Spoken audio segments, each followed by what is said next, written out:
일정하게 노화가 되는 게 아니라 어떤 시점에서 팍싹 늙어버리고, 그런 노화가 일생에 3번이 있다는 거예요. 또 재밌게도 그런 시기가 거의 모든 사람들한테 비슷한 시기에 나타난다는 거예요. 호르몬의 균형은요, 한 3주 정도 있으면 단기적으로는 세팅이 됩니다. 약 없이도 고칠 수 있다. 이게 이 프로젝트의 핵심입니다.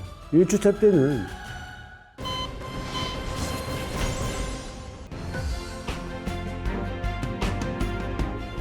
나이살이라고 그러잖아요. 갑자기 배가 나오고 근육이 좀 없어진다, 피부에 잡티가 생겼다, 기미가 꼈다, 잠이 안 온다, 자신감이 없고 기분이 우울하다. 여성들이 흔히 느끼는 것 중에 하나가 상열감이라고 있습니다. 배꼽 위는 막 땀이 나고 열이 막 나서 미치겠는데 배꼽 아래는 막 차고 하체가 시리고 발바닥에 얼음장 깔아놓은 것 같다, 이렇게 얘기하시는 분들, 이런 것들이 다 어떻게 보면은 노화의 어떤 표현이라고 할 수 있는 거죠. 사람들은 이제 그런 증상들을 보면서 나 이제 늙어가나 봐 라고 얘기하지만, 그런 노화가 일생에 3번이 있다는 거예요. 만약에 노화가 아마 일정한 속도로 계속 되고 있다면 사람들은 누구나 어저께 내가 이만큼 늙었으니까 내일은 이만큼 더 늙을 걸 예측할 수 있는데, 어저께 아무 문제 없다가 갑자기 아침에 거울을 보니까 확 늙어버리는 그런 경험들이 다 있으실 거예요. 근데 재밌게도요, 그게 계단식 노화가 된다는 겁니다. 일정하게 노화가 되는 게 아니라 어떤 시점에서 팍싹 늙어버리고, 또 쭉 가다가 어떤 식으로 팍싹 늙어버리고, 또 재밌게도 그런 시기가 거의 모든 사람들한테 비슷한 시기에 나타난다는 거예요. 스탠포드 대학에서 이제 그런 걸 갖고 연구를 해봤더니 이 계단식 노화가 오는 시점들이 다 비슷하더라. 그걸 갖다가 이제 4중, 6초, 7말이라고 합니다. 40대 중반, 60대 초반, 70대 말이 되는 거서 4중 6초 7말이라고 하는데, 그 시기 때 갑자기 이제 가속 노화를 경험하게 되는데, 그 가속 노화의 시기에는 각각의 중요한 호르몬들이 하나 있습니다. 그게 인슐린, 성장 호르몬, 그다음 멜라토닌이거든요. 인슐린 호르몬이 무너지게 되면 결국은 당뇨병이라든지 여러 가지 인슐린 호르몬의 문제점이 생기는 노화의 현상이 나타나고요. 성장 호르몬에 문제가 생기면 인지 기능의 장애, 단기 기억력 상실, 뼈의 문제, 근육의 감소 등 노화의 증상들이 거의 다 비슷합니다. 70대에 또 나타나는 멜라토닌의 부족은 면역력이 떨어지니까 심각한 암까지, 잠을 못 주무시고, 이런 여러 가지 증상들이 다 그 시기에 나타나거든요. 3가지 호르몬의 방어진이 무너질 때 인간은 3번의 가속 노화의 시기를 겪는다. 거꾸로 얘기하면요, 이 3가지 호르몬을 잘 관리하느냐 못하느냐가 우리의 노화의 속도를 저속 노화로 가느냐 가속 노화로 가느냐, 이렇게 생각해 볼 수도 있습니다. 제일 중요한 건 이 호르몬이라는 게 약이나 주사가 아니라 내 스스로 뭘 먹고 운동하고 어떻게 자고 스트레스를 푸냐에 따라서 호르몬의 분비가 달라지는 거거든요. 호르몬의 균형은요, 한 3주 정도 있으면 단기적으로는 세팅이 됩니다. 제가 호테크라고 이름을 붙였는데, 각 주차별로 이 호르몬의 대상이 틀리니까 그 호르몬에 가장 영향을 주는 생활 습관에 문제가 있거든요. 1주차 때는 인슐린 호르몬이거든요. 2주차 때는요, 성장 호르몬이거든요. 3주차 때는 멜라토닌이거든요. 이 3가지 이 호르몬의 어떤 균형을 약 없이도 고칠 수 있다. 이게 이 프로젝트의 핵심입니다. 1주차 때는 인슐린 호르몬이고요. 제일 중요한 건 식사입니다. 이 1주차 때 여러분들의 모든 관심은 식사와 인슐린만 신경을 쓰시면 됩니다. 인슐린에 좋은 식사라고 하면 당지수가 낮은 식사를 하는 게 중요하고요. 시간당 강수량이라고 생각하면 됩니다. 시간당 그 강수량이 생기면 그것 때문에 몰랄리가 나는 것처럼 이 전체적인 칼로리보다 더 중요한 건 당지수거든요. 당지수가 높은 음식이 고인슐린 혈증, 인슐린 저항성을 일으키고 상대적인 저혈당을 일으키게 되죠. 그렇게 되면 이제 그 다음부터의 호르몬들이 도미노처럼 분개가 시작됩니다.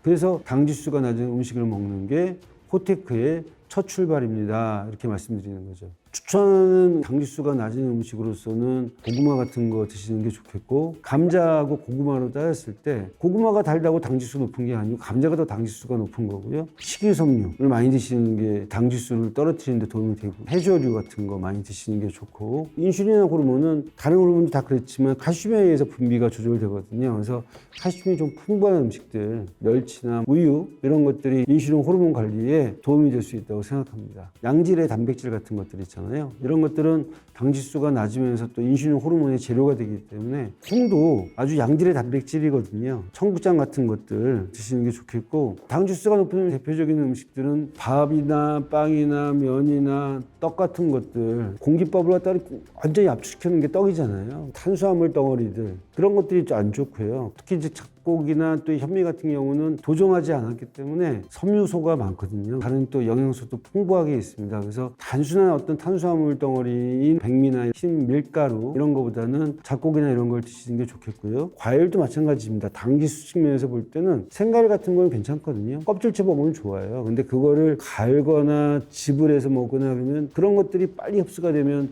당지수가 높아지는 거죠. 짜장면 같은 경우는 사실은 이게 숨어있는 당이 많습니다. 그래서 사실 우리가 짜다만 생각하지만 그게 짠맛 속에 숨겨져 있는 설탕이 엄청 많거든요. 이 외식이라는 거의 특성이 설탕을 얼마만큼 많이 쓰냐에 따라서 외식의 맛이 틀려지기 때문에 외식을 하는 것이 아무래도 집밥을 먹는 것보다는 인슐린 호르몬 관리에는 도움이 되지는 않겠죠. 이제 조리법이 중요한데요. 삶은 거하고 구운 거하고 튀긴 거하고 다 틀리거든요. 가급적이면 튀기거나 볶거나 하지 않는 게 좋겠고, 기름이야말로 아주 칼로리가 높은 식품이라고 할 수 있죠. 1g이 낼 수 있는 칼로리 중에 탄수화물은 4칼로리, 단백질도 4칼로리. 근데 기름이 9칼로리거든요. 기름 자체는 엄청난 또 고칼로리 식품이기 때문에 그렇게 기름으로 튀기고 볶고 이런 것들은 당지수 당연히 올라가고요. 더 중요한 건 당 독소라는 게 있습니다. 조리법과 관련 있는 게 당 독소거든요. 당 독소를 적게 먹어야지만이 당뇨병 환자들한테 합병증 발병에 도움이 되는데, 당 독소가 높은 음식을 먹으면 안 되겠죠. 기름으로 튀기거나 볶은 음식들은 당 독소가 올라갈 수 있는 상황이기 때문에 그런 것들을 피하시는 게 당뇨병 환자한테는 큰 도움이 됩니다. 기왕이면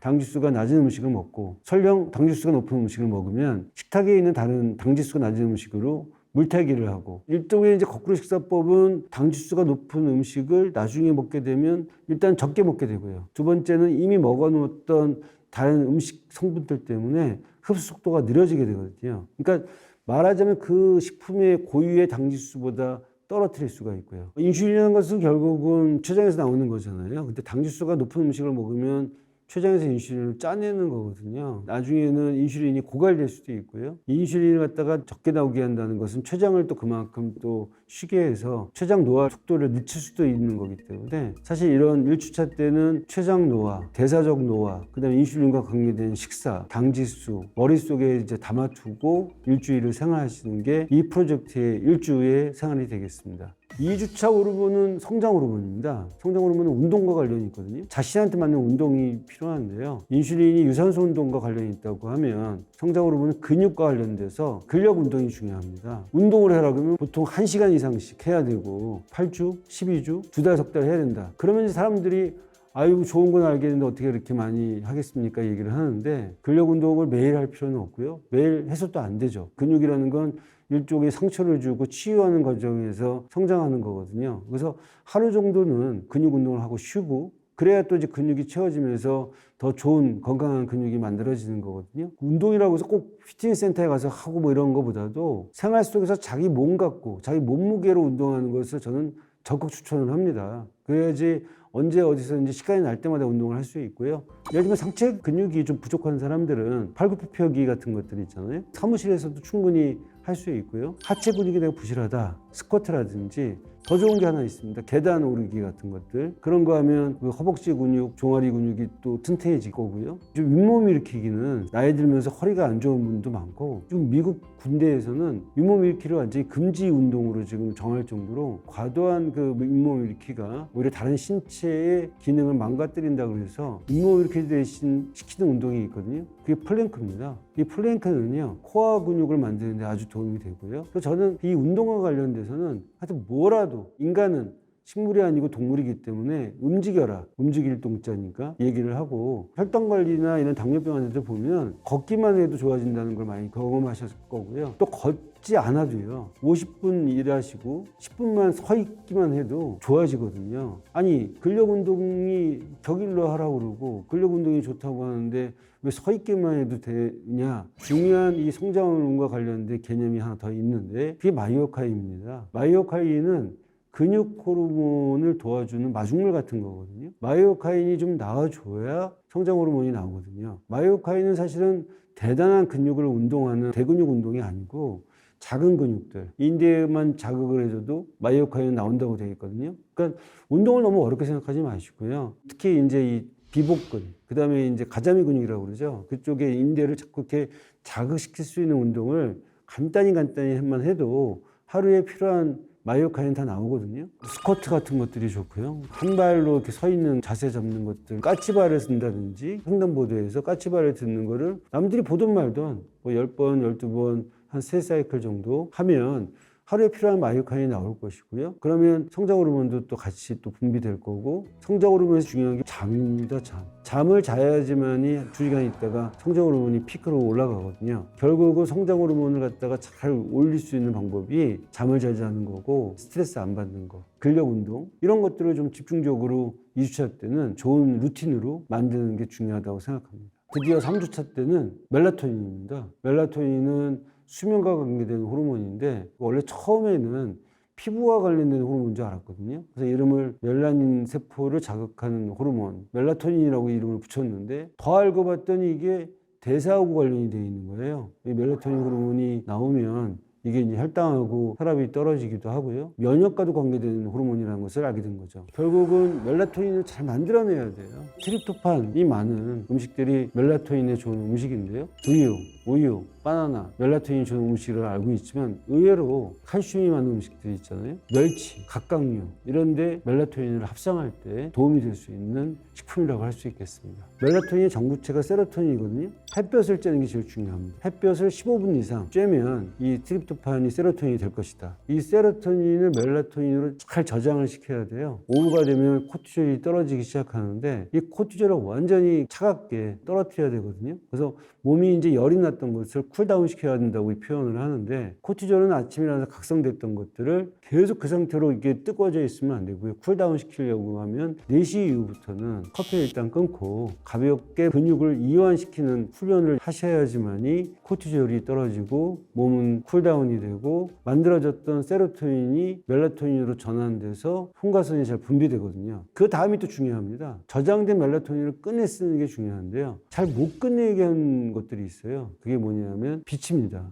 빛 중에서도 제일 안 좋은 빛이 블루라이트거든요. 그 블루라이트가 핸드폰이나 TV, 컴퓨터 이런 데 많으니까 저녁 7시, 8시 이후에는 멜라토닌을 꺼내 쓰기 위해서 그런 것들하고 멀리하는 디지털 디톡스를 하라는 거고요. 그 다음에 멜라토닌 이제 꺼내 썼는데 이게 활동을 잘 해야 되잖아요. 그러려면 좀 어둡게 하고 서늘하게 하는 게 좋습니다. 잘 때 너무 뜨겁게 좀 방을 데우고 주무시면 렘수면, 넌렘수면이라고 있는데 잠을 자도 잔 것 같지 않고 수면의 질이 떨어지는 경우가 많거든요. 암막 커튼이라고 해서 깜깜하게 해놓는 것들이 더 도움이 될 수 있고요. 아침에 일어나면 멜라토닌을 완전히 비워야 됩니다. 멜라토닌은 우리 몸에 그냥 타이머 같은 거예요.